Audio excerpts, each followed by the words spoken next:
I'm Kathy. I'm a recovering alcoholic addict, and my thoughts that I'm going to share with you today are about disappointment. There is a phrase in a book called The 12 Steps and 12 Traditions that talks about self-centered fear, and the phrase is something like, what we fear most is not getting what we want or losing something we have. And self-centered fear helps us, unfortunately, to make choices that are not in our best interest because of those two things. I'm afraid I'm going to lose something I have: my house, my car, my job, my kids, my parents, my spouse, my dog, my money. The list could go on. And also not getting something I want, a promotion, winning the lottery. So not getting something I want, disappointment, right? I am disappointed when I don't get something that I was looking forward to. And I had a different example, but I'm going to use an example that maybe you're all very familiar with. And that example is the pandemic.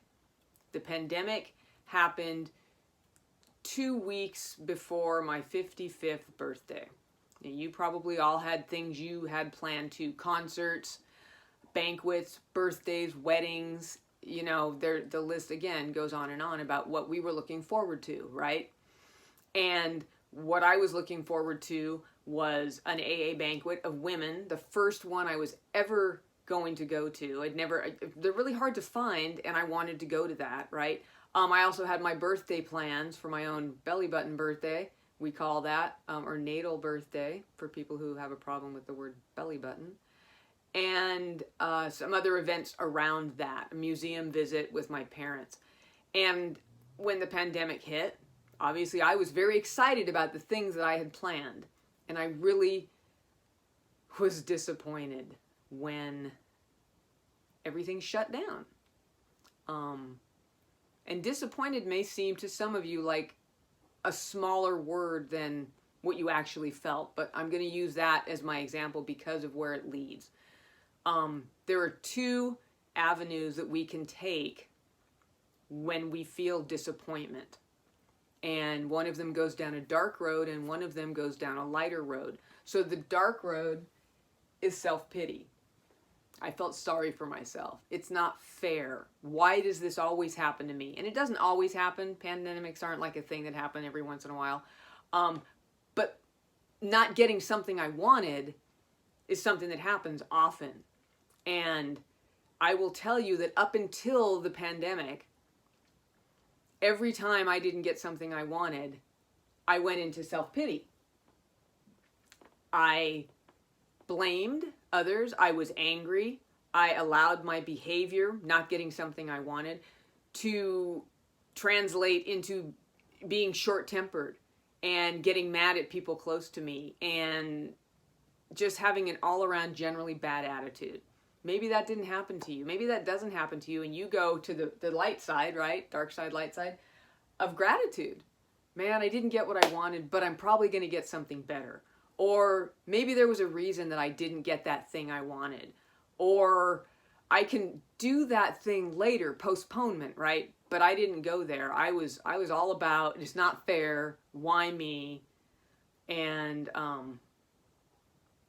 it was tough. It was hard. And the worst part is that if we don't recognize that we're in self-pity, if I don't recognize that I am being that person, the person I don't want to be, then it gets bigger. Right now I have a resentment. I have a resentment toward the people who released the pandemic, however it started, and I have a resentment that things didn't stay open anyway, because don't you know how important I am, and that this was an important year for me. And the resentment means that my behaviors get even more blown out of proportion, where maybe I was being sullen and quiet and not cooperative. Now I'm being outright belligerent and aggressive and And I'm blaming everything outside of me. Like I don't have control over my feelings and the way I behave. And I do. I do have control over that. I just have to stop and go to a different place. So you'll notice on my chart, we have disappointment can lead to self-pity, which leads to resentment, or disappointment can lead me to look at the things that I have in my life, my gratitude, and then I can be of service and help someone else. And these two things, gratitude and service, always take me out of self, right? When I am grateful, I start looking at all the things I have. So during that year, it's a long year, it's still going on, but that initial part, right? You all remember grocery stores shelves were empty in a time when that's not something that happens in America. That was very strange here. I don't know where you are, but here in Southern California, walking into a grocery store and having all the bread shelves and all the pasta shelves and all the meats, the like processed meats, the lunch meats, canned goods, rice, all the staples were gone. And I freaked out for a minute. I was in self-pity. I didn't get mine, right? And then I had to switch that over because it was tearing me apart and my relationships apart. Not in a huge way, but I could see the potential. So I had to look at what I did have. I actually had a lot of those staples in my house. I have a roof over my head and a safe place to live. I had to be sheltering at home. I have a very nice home to shelter in. And I had things to keep me out of my head, such as other people to talk to and people to work with in recovery, so that it wasn't always about me thinking about what I didn't have. And then I talk about recovery, right? Working with other people, that was being of service. Maybe it was checking in with my parents to see if they needed anything or had enough, and calling my kids to make sure that this wasn't overwhelming them in a way that they couldn't handle, and being an ear to listen to the people who needed to talk about what was going on. And I will tell you, there were times when I was the one who needed to talk. When I was like, I'm good, I got this, I'm in gratitude. And then one morning I'd wake up and I'd be in this self-pity. And the disappointment, I talked about it for several months, about how I didn't get my birthday. How it was my birthday was canceled, and it wasn't canceled. It was very different. It was very different. I got opportunities to have gratitude because the world was shut down and people were socially, and then we then called it physically distancing.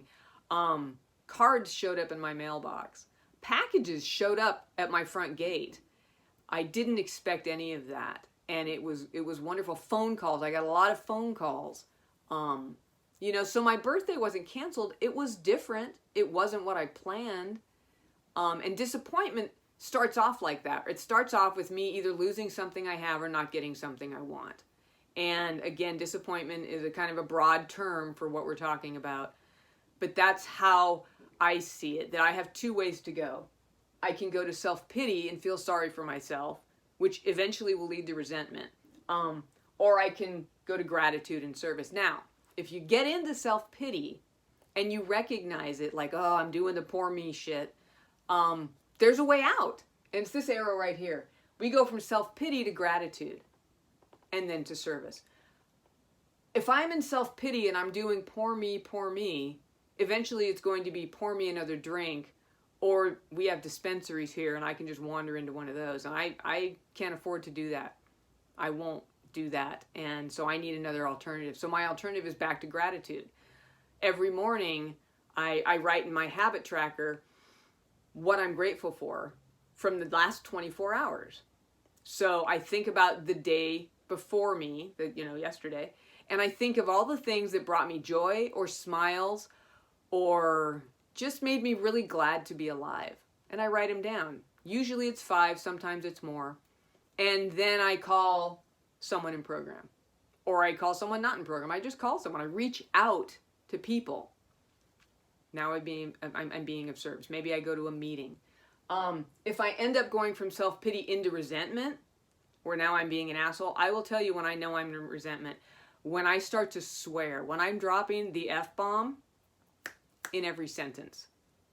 That's my signal to me, and sometimes I don't see it, but I have friends who do, and they tell me, they call me on it, and I'm grateful to those friends. My husband's the biggest friend, and it's because I talk to him the most. He's the one who's usually like, wow, you're really angry right now. And I'm like, I am not, except that I totally am.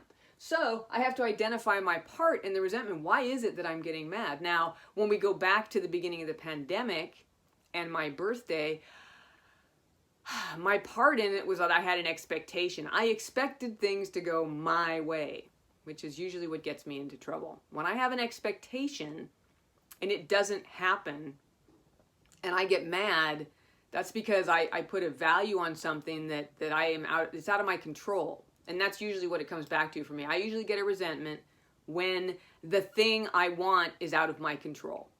So my part is, I had expectations. I expected things to go the way I wanted them to. And that does not always happen in life. In fact, that rarely happens in life. Doesn't mean that I don't get what I need, but often I don't get what I want. And when I do get what I want, it goes on the gratitude list.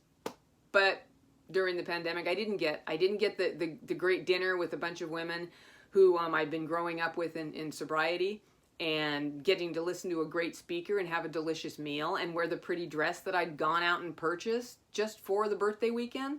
I didn't get to go to Disneyland and eat at a restaurant that was really hard to get reservations for, and because they closed it, I couldn't go. So my part was that I had an expectation and I expected it to be fulfilled, and it wasn't. And then if I have to make an amends, apologize to people for my behavior, and not do that again, right? And this is where we build self-awareness, and that'll be a whole nother video, maybe. I make amends, and if I need to make restitution, like in the past, I have gotten angry enough that I have broken things. I did not have control over my anger, so things were broken, and I had to take care of that. And that's restitution. I pay back for the damage that I've caused. So I can make amends or make restitution if that is necessary. But usually just identifying my part and then accepting that this is what is. I can't do anything about a pandemic. I can't do anything about not getting what I want. I can't do anything about things that are outside of my control. And for me, I've learned that's everything. Everything but my response to how things are. There's a great scene in a movie called Kung Fu Panda. It's very deep. You should watch it. And it talks about the little master Shifu trying to explain to his master that he can control the peach. He can control taking the seed and planting it in the earth and watering it so that it grows. And his master, whose name escapes me right now, tells him, but it will always be a peach tree. There's nothing you can do about that. So he can handle all of his response to getting that peach pit in the ground and watering it so that it will grow, but it will always be a peach. And when I don't get what I want, I can accept it, surrender to what is, be where my feet are, and not fight it, and just be like, well, now we got to move on and do something else. Or I can hold on to it and get really angry and then radiate my anger out to other people, strangers, drivers, customer service people, people at the grocery store, that lady who took my parking spot, my kids when they don't do the things that I think they ought to be doing, you know? So this is my little talk about two different directions you can take when you experience disappointment, when you are in self-centered fear. You can go to self-pity, poor me, or you can go to gratitude. Look at all the things I do have. Look at the great life, the wonderful friends, the roof over my head, the comfortable bed under my ass, food in the fridge, a garden in my yard that I can sit out in and just enjoy fresh air, wonderful neighbors, good tenants, a terrific spouse. Shoes, I have shoes. I have more than one pair of shoes, and some people don't have that. You know, so there's a lot of things for me to be grateful for today. And then service, I can call someone else. I can go to a meeting and share my story. I can do something nice for a total stranger. So that's my talk on disappointment. If you would like to comment below and give me your thoughts on when you've experienced disappointment and the ways that you've handled that, I would love to read them. Otherwise, I hope you have a great day, and thanks for listening to my thoughts on disappointment.